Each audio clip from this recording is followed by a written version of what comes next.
తెలంగాణ రాష్ట్రంలో ఓకేనా 66.5%, అంటే ప్రతి 100 మందిలో 66.5 మంది ఆర్థిక కార్యకలాపాల్లో ఆసక్తి చూపిస్తున్నారు.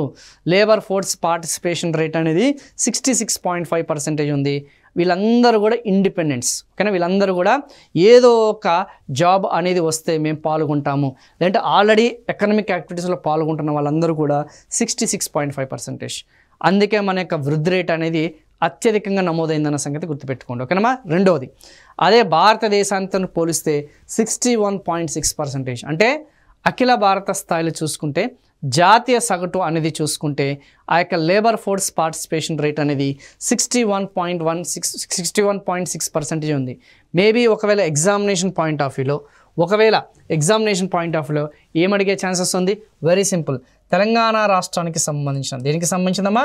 తెలంగాణ రాష్ట్రానికి సంబంధించిన లేబర్ ఫోర్స్ పార్టిసిపేషన్ రేట్ అనేది ఎక్కువగా ఉందా, లేదంటే జాతీయ సగటు ఏదైతే ఉందో ఆ యొక్క జాతీయ సగటుకి సంబంధించిన ఆ యొక్క లేబర్ ఫోర్స్ పార్టిసిపేషన్ రేట్